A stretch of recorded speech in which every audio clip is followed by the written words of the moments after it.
Täna tantsime siis pliks ja plaks tantsu.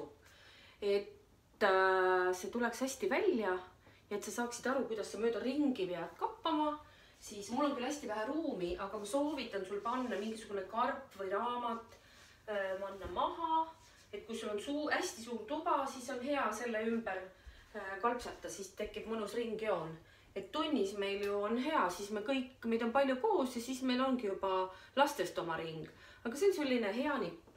Aga kuna mul on ruumi vähe siin praegu hetkel, siis ma teen selle kalpsamised ja galoppimised teen hästi koha peale, aga sina tead, et see tuleb suure ringi peal teha, nii et sina muudkui aga ringi ei liigu. Kellel ka vähe ruumi on, siis saate hakkama samamoodi nagu mina. Aga teeme siis niimoodi, et alustame siis kõik seisavad jalad koos ilusasti, käed puusal, võta kohe endast tugevasti kinni, et ära selliseid grillkana tiibu tee, vaata, meil on kogu aeg see käte probleem, eks ju. Et võta ikka kohe niimoodi, et sa võtad tugevalt siit naksti kinni, sest ise ennast sa ju ei karda ometi isegi näpistada mitte, ma arvan. Nii, jalad koos ja siis esimene oli siis mõnus vetrumine, vetrum. Siis oli kas kalpsamine või galoppimine, te kõik teate seda järjekorda. Ja kolmas osa oli plaksud, ma korraks kordan nüüd plaksud ka läbi. Siis pliks, pliks, pliks, plaks, plaks, plaks, pliks, plaks, pliks, plaks, pliks, plaks, plaks. 1, 2, 3, 1, 2, 3 ja nüüd ühe kampa. 1, 1, 1, 1, 1, 1, 1, siis hakkas jälle otsast peale. See tants on selles mõttes hea tants, et läbi selle tantsu sa saad hüppaksammu harjutada, galoppimist harjutada ja vetrumist harjutada ja iseendast kinnivõtmist ka harjutada. Ja tee aga rõõmus lahke nägu pähe, nii nagu filmis Seltsimees laps. Selg sirgeks, rõõmus lahke nägu pähe ja tants lõpeb kivikujuga. Pane sina nüüd ennast valmis. Mina lähen panen muusika ja kui ma vahepeal kaadrist ära kaovad käed või jalad, siis te teate küll, mis need käed ja jalad teevad. Nii et pane ennast valmis, ma lähen panen muusika ja siis tantsime koos.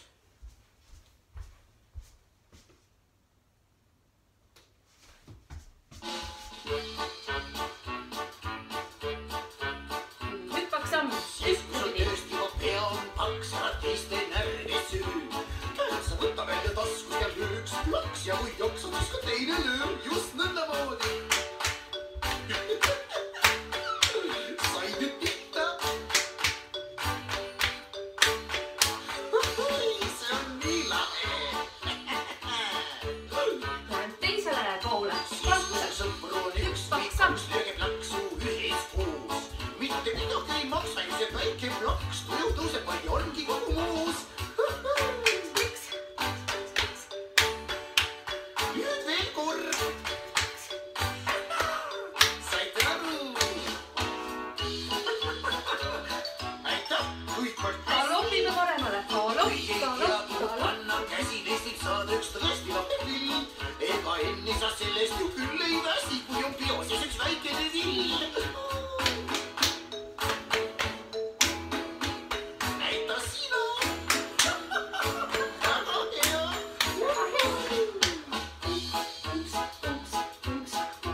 Nüüd läheb igaüks oma teed.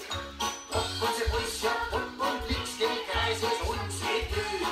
Nüüd tuleb viimane plaks ja pliks, ära ainult möödale.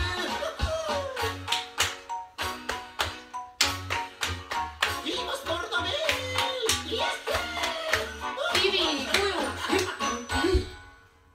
Nüüd mul on kivikuju. Lähen pane ruttu muusika mängima. Sina püsi.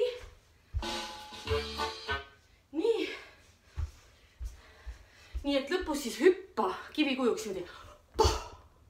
Täpselt nii nagu tahad. Võid pikali, võid kõhuli, võid selili. Ja seda saad mitu korda korrata. Pane aga jälle järgmine päev mängima ja tantsi läbi. Ja kontrolli, et sa teeksid korralikke hüppaksamme, mida meie kutsume kalpsamise sammuks. Ja et see galopi sammus jalad läheksid õhus kokku niimoodi. Galopp, galopp, galopp. Seda võid ka niisamuti harjutada, eks. Teed alguses hüppaksammud, siis teed galopisammud. Aga siis pliks ja plaks ja järgmise korrani. Olge rõõmsad ja püsige moodsad.